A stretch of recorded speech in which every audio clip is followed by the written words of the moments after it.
la fornication. Ah, ça là c'est un sujet fort. Zina, la hawla wa la quwwata illa billah. Aujourd'hui là, c'est devenu la maladie du siècle. Avant, les gens avaient honte de tomber dans le zina. Aujourd'hui là, c'est l'affaire qu'Allah nous en préserve. Le zina, c'est l'intimité sexuelle avec quelqu'un que tu n'as pas le droit de faire avec. C'est une très mauvaise maladie. Ça détruit toute une communauté. Ça ravage la communauté. Ça bannit l'être humain. Et celui qui le fait, il ne sera jamais riche. Mais les riches qu'ils font aujourd'hui, peut-être qu'ils ont encore quelque chose à la main, c'est un piège. C'est une bombe à retardement. Aujourd'hui, tellement c'est répandu, les gens ont même modernisé cela. On revient encore, surtout ce temps des réseaux sociaux. Qu'Allah nous en préserve. Allah a dit par rapport à ça, il n'a pas dit de ne pas faire. Il n'approchait même pas. Wala taqrabu az-zina. Ne l'approchez même pas. Je vous pose la question. On avait exposé ça ici. Comment quelqu'un peut s'approcher du zina? Rappelez-vous? Hein? Voilà. Toutes choses belles que nous voyons, il regarde. Il quitte à regarder, il commente. Il quitte à commenter, il suit. Il prend rendez-vous. Il part en bonne. Pourtant, la sunna a dit quoi? Le Coran a dit quoi? Wala taqrabu zina. Ne l'approchez même pas. Innahu kana fahishatan. C'est abominable. Wa sa'a sabila. Le chemin est très vilain.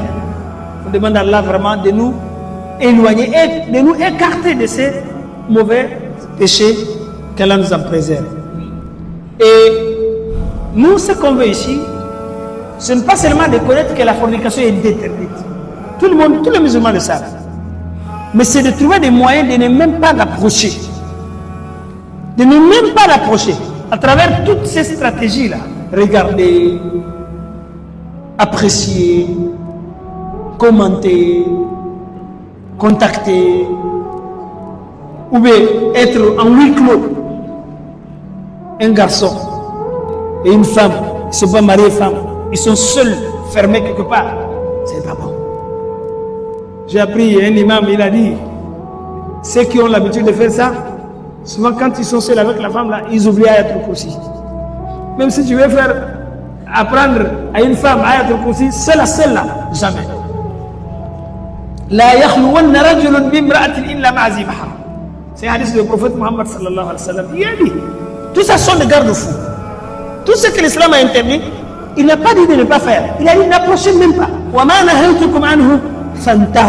Mettez un écart entre vous et ces choses-là que nous sommes en train de citer. N'approchez même pas.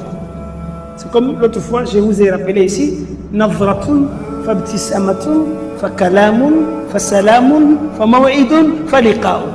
Tout ça sont des stratégies de Shaitan. S'il veut que quelqu'un tombe dans ça là, il ne va pas te dire seulement non, lève-toi, tu pars tomber sur une là.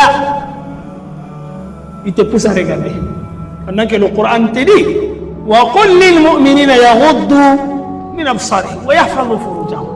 toute personne qui rabaisse ce regard là, c'est très difficile qu'il va tomber dans la fornication.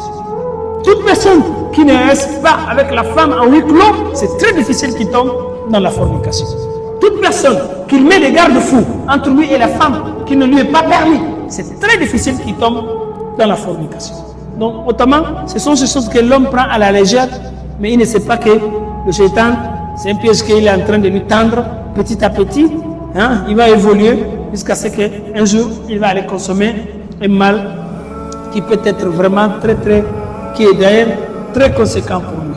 Vous voyez, en parlant de l'interdiction du zina, il a dit qu'il n'est même pas permis à un musulman de regarder une femme étrangère. La femme étrangère ici, c'est la femme qui n'était pas encore permis, qui n'était pas encore épouse.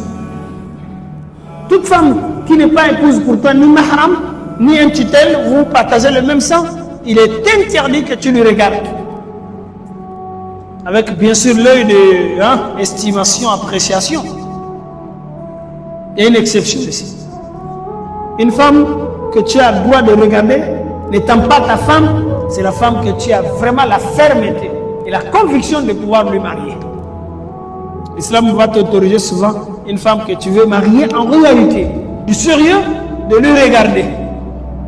Une ou deux fois. Et puis tu ne lui regardes pas aussi vraiment avec l'œil de sentiment, non. L'appréciation et pour pouvoir engager ton projet. Un jour, un compagnon, il s'est marié par distance. Le prophète, sallallahu alayhi wa sallam, il lui a posé la question. Oui, c'est vrai, j'ai appris que tu as décidé de prendre une femme, mais l'as-tu regardée? Est-ce que tu l'as regardée? Il a dit non. Même ça, même là, vous avez ça aujourd'hui. L'une de vos traditions là, quelqu'un marie une femme là, il n'a jamais regardé.